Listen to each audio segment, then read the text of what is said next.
नमस्कार, मैं हूं शशि। आइए झारखंड के टॉप 25 प्रमुख खबर जानते हैं। झारखंड में शहरी पारा शिक्षकों के मानदेय में 4% की वृद्धि। स्कूली शिक्षा व साक्षरता विभाग ने राज्य के शहरी क्षेत्र में कार्यरत सहायक अध्यापकों पारा शिक्षा के मानदेय में 4% वृद्धि को सशर्त मंजूरी दे दी है। इस वृद्धि का लाभ लगभग 1500 से 2000 पारा शिक्षकों को मिलेगा। यह आदेश शिक्षा सचिव उमाशंकर सिंह ने निकाला है। बता दें, ग्रामीण क्षेत्र के सहायक अध्यापकों को मानदेय वृद्धि का यह लाभ वर्ष 2023 से मिल रहा है, पर निकाय चुनाव नहीं होने के कारण शहरी क्षेत्र से सीमित नहीं बन पाई थी। इस वजह से इन शिक्षकों को अब तक मानदेय वृद्धि का लाभ नहीं मिल रहा। अब इन्हें एरियर समेत मानदेय वृद्धि का लाभ मिलेगा। नगर निगम या नगर परिषद तथा नगर पंचायत क्षेत्र के प्राइमरी स्कूल में कार्य कर रहे सहायक अध्यापकों के लिए प्रशासनिक सह अनुशासनिक प्राधिकार का गठन किया गया। शहरी क्षेत्र में चुनाव नहीं होने से सहायक अध्यापकों को वर्ष 2023 से 4% मानदेय वृद्धि का लाभ नहीं मिलने पर ध्यान आकृष्ट कराते हुए परियोजना निदेशक ने वैकल्पिक व्यवस्था का प्रस्ताव दिया था। इसी समीक्षा के बाद सहायक अध्यापकों की 4% मानदेय वृद्धि के लिए तत्काल कुछ शर्तों के साथ कार्रवाई का निर्णय लिया गया है। चक्रवाती तूफान मोथा थमा, आज से 6 डिग्री तक गिरेगा पारा। बंगाल की खाड़ी में बना मोथा तूफान का असर रांची समेत प्रदेश के अधिकांश हिस्सों से अगले 24 घंटे के दौरान खत्म होने की संभावना है। केवल संताल के जिलों में शनिवार को हल्की बारिश होने की संभावना है। मौसम विभाग के अनुसार राज्य में शनिवार से मौसम शुष्क रहेगा और उत्तर पश्चिमी हवाओं का रुख होगा। इससे अगले 24 घंटे के बाद रात के दौरान ठंड बढ़ेगी। रात के न्यूनतम तापमान में 4 से 6 डिग्री तक की कमी आ सकती है। वहीं सुबह के दौरान धुंध छाए रहेंगे और ठंड का अनुभव होगा। मौसम विभाग के अनुसार तूफान शुक्रवार की सुबह कमजोर होकर उत्तरी छत्तीसगढ़ से झारखंड के पलामू और आसपास से होकर बिहार के पूर्वी भाग में कायम है। यह नॉर्थ ईस्ट राज्यों की ओर जा रहा है। इससे अगले 24 घंटे के दौरान संताल परगना के जिलों में कहीं कहीं हल्की बारिश होने का पूर्वानुमान व्यक्त किया गया। मौसम वैज्ञानिक अभिषेक आनंद ने कहा कि पिछले दिनों बंगाल की खाड़ी में बना मोथा तूफान अब कमजोर हो चुका है। राज्य स्थापना दिवस पर भव्य आयोजन की तैयारी। प्रधान सचिव गृह विभाग वंदना दादेल ने कहा है कि राज्य सरकार ने इस वर्ष 15 नवंबर राज्य स्थापना दिवस को बृहद पैमाने पर मनाने का निर्णय लिया है। यह आयोजन झारखंड की गौरवशाली विरासत, संस्कृति एवं विकास यात्रा का प्रतीक होगा। इसे भव्य एवं यादगार बनाने के उद्देश्य को ध्यान में रखकर सभी तैयारियां की जा रही है। उन्होंने कहा है कि इस वर्ष 2025 को राज्य गठन के 25 वर्ष पूरे हो रहे हैं। इसी अवसर पर 11 नवंबर से ही सभी जिलों, प्रखंड पंचायत, स्कूल, कॉलेज में विभिन्न तरह के कार्यक्रम आयोजित किए जाएंगे। उन्होंने कहा कि 15 नवंबर को स्थापना दिवस के अवसर पर विभिन्न कल्याणकारी योजनाओं का शिलान्यास उद्घाटन किया जाएगा। वे शुक्रवार को मोरहाबादी मैदान में 15 नवंबर को राज्य स्थापना दिवस के अवसर पर होने वाले भव्य समारोह की तैयारियों का जायजा ले रहे थे।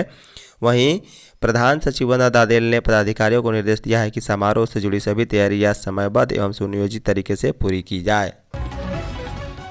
जेएसएससी सीजीएल मेरिट लिस्ट जारी करने पर रोक बरकरार। सामान्य स्नातक योग्यताधारी संयुक्त प्रतियोगिता परीक्षा के तहत 21 और 22 सितंबर को ली गई परीक्षा में गड़बड़ियों की सीबीआई जांच के मामले में हाई कोर्ट ने मेरिट लिस्ट जारी करने पर रोक को बरकरार रखते हुए मामले की सुनवाई 3 नवंबर को जारी रखा। अदालत ने सरकार की मेरिट लिस्ट जारी करने पर लगी रोक हटाने के आग्रह को भी नहीं माना। शुक्रवार को सुनवाई के दौरान महाधिवक्ता राजीव रंजन ने कोर्ट को बताया कि उस परीक्षा में पेपर लीक होने के कोई साक्ष्य नहीं मिले। सीआईडी की जांच में अभी तक किसी तरह से पेपर लीक की बात सामने नहीं आई। अलग अलग 3 वर्षों के कुछ प्रश्नों की पुनरावृत्ति हुई है, इसे पेपर लीक नहीं माना जा सकता। कुछ गेस क्वेश्चन को पेपर लीक बताया जा रहा है। वहीं संतोष मस्ताना नामक व्यक्ति से पूछताछ में गेस क्वेश्चन की बात सामने आई है, लेकिन क्वेश्चन पेपर लीक की कोई बात नहीं। बता दें कि प्रार्थी प्रकाश कुमार व अन्य की ओर से जनहित याचिका दायर की गई है, जिसमें सीजीएल परीक्षा रद्द करने तथा पूरे मामले की सीबीआई जांच करने का आग्रह किया गया है। खेलो झारखंड में ट्रैक पर छाए स्कूली एथलेटिक्स छात्र।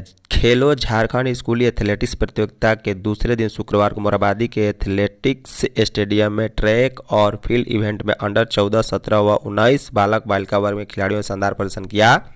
100 मीटर दौड़ में अंकित, अनुष्का, अनीत, दशमी, निशांत, पुतुल ने अपने वर्ग में पहला स्थान हासिल किया। वहीं झारखंड शिक्षा परियोजना परिषद द्वारा हो रही प्रतियोगिता में राज्य कार्यक्रम पदाधिकारी धीरसेन ए सोरेंग और राज्य खेल कोषांग के सदस्यों ने विजेता प्रतियोगियों को मेडल देकर सम्मानित किया। बता दें, अंडर 14 बालक वर्ग के 100 मीटर दौड़ में अंकित कुमार सिंह ने पहला स्थान प्राप्त किया, जबकि कामदेव मरांडी और संतोष मुर्मू क्रमशः दूसरे और तीसरे स्थान पर रहे। वहीं 400 मीटर दौड़ में सुशांत उरांव ने स्वर्ण पदक जीता है, जबकि बालिका वर्ग में 100 मीटर दौड़ में अनुष्का तिर्की ने बाजी मारी। वहीं 400 मीटर में सोनी कुमारी प्रथम रही है। हो भाषा को 8वीं अनुसूची में डालने के लिए प्रदर्शन। ऑल इंडिया हो लैंग्वेज एक्शन कमेटी की ओर से दिल्ली के जंतर मंतर पर शुक्रवार को धरना प्रदर्शन किया गया। यह धरना जनजातीय हो भाषा को भारतीय संविधान की 8वीं अनुसूची में शामिल करने की मांग को लेकर किया गया। हो समाज के मुताबिक देश भर में 50 लाख से ज़्यादा लोग रोज संवाद में हो भाषा का इस्तेमाल करते हैं। इसके लिए इसे 8वीं अनुसूची में शामिल किया जाना चाहिए। जनजातीय हो भाषा को भारतीय संविधान की 8वीं अनुसूची में शामिल कराने के लिए इस बार दोलाबो दिल्ली चलो दिल्ली 5.0 नाम से धरना प्रदर्शन जंतर मंतर में किया गया। इसमें झारखंड, उड़ीसा, पश्चिम बंगाल और असम से हजारों की संख्या में हो समाज के लोगों ने हिस्सा लिया है। कमेटी के राष्ट्रीय कार्यकारी अध्यक्ष सूरा बिरुली ने प्रदर्शन के दौरान कहा है कि इस मांग को लेकर कई वर्षों से राज्य सरकार और केंद्र सरकार से अनुरोध किया गया है और इस संबंध में कई कदम उठाए जा रहे हैं।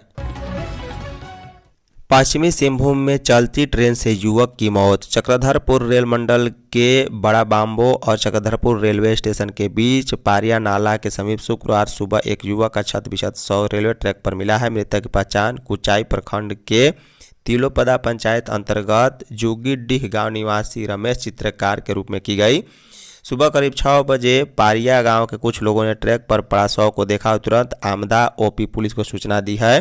सूचना मिलते ही ओपी पुलिस और चक्रधरपुर रेलवे पुलिस मौके पर पहुंची और पंचनामा की प्रक्रिया पूरी कर शव को पोस्टमार्टम के लिए सदर अस्पताल सरायकेला भेज दिया। डॉक्टर रामेश्वर उरांव कांग्रेस में नई जिम्मेदारी। राष्ट्रीय कांग्रेस ने झारखंड के पूर्व मंत्री डॉक्टर रामेश्वर उरांव को झारखंड प्रदेश कांग्रेस कमेटी में संविधान के लिए अनुशासनात्मक कार्रवाई समिति का अध्यक्ष बनाने के प्रस्ताव को स्वीकृति दे दी है। इसके अलावा कमेटी में 5 अन्य सदस्य भी हैं। अशोक चौधरी, मंजू अहमद अंसारी, भीम कुमार, मंजूला हंसदा और अभिलाष साहू सदस्य बनाए गए। इनमें अध्यक्ष समेत कुल 6 को शामिल किया गया। कांग्रेस महासचिव केसी वेणुगोपाल की ओर से यह जानकारी दी गई है। बता दें, झारखंड कांग्रेस के वरिष्ठ नेता डॉक्टर रामेश्वर उरांव को शीर्ष नेतृत्व ने नई जवाबदेही दी है। उन्हें कमेटी का अध्यक्ष बनाया गया, जबकि अन्य 5 को सदस्य बनाया गया है। डॉक्टर रामेश्वर उरांव राज्य में वित्त मंत्री समेत कई अहम पदों पर रहे हैं। राष्ट्रीय कांग्रेस अध्यक्ष ने इनके झारखंड प्रदेश कांग्रेस कमेटी में संविधान के लिए अनुशासनात्मक कार्रवाई समिति का अध्यक्ष बनाए जाने के प्रस्ताव को स्वीकृति दी है। पलामू में नवजात की नरबली। पलामू शहर थाना क्षेत्र के पांकी रोड स्थित हनुमान नगर टेढ़वा पुल के पास शमशान घाट के समीप गुरुवार की रात एक नवजात शिशु का कटा हुआ सर मिला है। लोगों का अनुमान है कि अंधविश्वास एवं जादू टोना में पकड़कर किसी ने नवजात को बलि दी है। घटना के बाद से पूरे इलाके में सनसनी फैल गई है। सिर करीब 3 से 4 दिन के नवजात बच्चे का बताया जा रहा। शमशान घाट के नज़दीक सिर मिलने से नरबली की आशंका को बल मिल रहा है। इसके पूर्व हुसैनाबाद क्षेत्र में एक महिला ने जादू टोना के चक्कर में पकड़कर अपनी बेटी को ही बलि दे दी थी। उसका कलेजा पकाकर तांत्रिक के साथ मिलकर खाया था और नग्न अवस्था में घर पहुंची थी। लोगों ने पुलिस को सूचना दी और वह पकड़ ली गई थी। वहीं गुरुवार को स्थानीय लोगों ने सबसे पहले नवजात का सिर देखा तो तत्काल शहर थाना पुलिस को सूचना दी। जानकारी मिलते ही थाना प्रभारी ज्योतिलाल रजवार अपने दल बल के साथ मौके पर पहुंचे। जेट के लिए आवेदन अब 17 नवंबर तक। विश्वविद्यालय एवं अंगीभूत कॉलेज में सहायक प्राध्यापकों की नियुक्ति के लिए पात्रता तय करने तथा पीएचडी में नामांकन के लिए आयोजित होने वाली झारखंड पात्रता परीक्षा जेट के लिए अब 17 नवंबर रात 11:45 तक ऑनलाइन फॉर्म भरे जाएंगे। झारखंड लोक सेवा आयोग ने इस पात्रता परीक्षा में सम्मिलित होने के लिए दूसरी बार अंतिम समय सीमा बढ़ाई है। पहली बार विस्तार मिलने के बाद अंतिम समय सीमा 31 अक्टूबर को खत्म हो रही थी। आयोग ने शुक्रवार को अंतिम तिथि बढ़ाने की सूचना जारी की है। इसके तहत परीक्षा शुल्क का भुगतान 18 अक्टूबर शाम 5 बजे तक होगा। वहीं ऑनलाइन आवेदन में किसी प्रकार के संशोधन के लिए विंडो 19 नवंबर से 21 नवंबर शाम 5 बजे तक खुला रहेगा। विज्ञापन की अन्य शर्तें यथावत रहेगी। झारखंड के विश्वविद्यालयों में 73 से अधिक सहायक लाइब्रेरियन के पद रिक्त। झारखंड हाईकोर्ट में गुरुवार को लाइब्रेरी एंड इंफॉर्मेशन साइंस विषय को झारखंड एलिजिबिलिटी टेस्ट जेट में शामिल कराने को लेकर सुनवाई हुई। सुनवाई के दौरान राज्य सरकार की ओर से अदालत को बताया गया कि राज्य के विश्वविद्यालयों में विश्वविद्यालय सहायक लाइब्रेरियन के कुल 3 पद स्वीकृत हैं, जिनमें से 2 पद भरे हुए हैं और 1 रिक्त है। वहीं प्रार्थी की ओर से आरटीआई के माध्यम से प्राप्त आंकड़ों का हवाला देते हुए कहा गया है कि उच्च एवं तकनीकी शिक्षा विभाग के अनुसार झारखंड के विभिन्न विश्वविद्यालयों में 73 से अधिक सहायक लाइब्रेरियन के पद स्वीकृत हैं और रिक्त हैं। प्राचीन अदालत को बताया है कि झारखंड तकनीकी शिक्षा सेवा नियमावली 2024 में स्पष्ट रूप से उल्लेख है कि सहायक पुस्तकालय अध्यक्ष के लिए न्यूनतम शैक्षणिक योग्यता मास्टर डिग्री के साथ नेट या जेट है। ऐसे में राज्य सरकार द्वारा विश्वविद्यालय सहायक लाइब्रेरियन और सहायक लाइब्रेरियन के बीच किया गया भेदभाव कृत्रिम है, क्योंकि दोनों पदों की योग्यता समान है और कार्य की प्रकृति भी एक जैसी है। ट्यूनीशिया में फंसे 48 श्रमिकों पर सीएम ने लिया संज्ञान। मुख्यमंत्री हेमंत सोरेन द्वारा संज्ञान लेने के बाद अफ्रीका के ट्यूनीशिया में फंसे गिरिडीह, हजारीबाग और बोकारो जिले के 48 श्रमिकों की घर वापसी का प्रयास तेज कर दिया गया है। इस देश में हजारीबाग जिले के 19 मजदूर, गिरिडीह के 14 और बोकारो के 15 फंसे हुए हैं। उनके निर्देश पर राज्य प्रवासी नियंत्रण कक्ष ने तत्काल संज्ञान लेकर श्रमिकों से संपर्क स्थापित किया और आवश्यक जानकारी ली। सीएम के निर्देश पर राज्य प्रवासी नियंत्रण कक्ष ने श्रमिकों और कंपनी लॉर्सन एंड ट्रूबो लिमिटेड के प्रतिनिधि के बीच वार्ता हुई है। वार्ता में निर्णय लिया गया है कि 5 नवंबर को प्रेम पावर कंस्ट्रक्शन लिमिटेड के निदेशक मनीष जग्गी ट्यूनीशिया पहुंचेंगे, जिसके बाद श्रमिकों के सभी बकाया वेतन का सेटलमेंट और उनके वतन वापसी की व्यवस्था की जाएगी। धन्यवाद।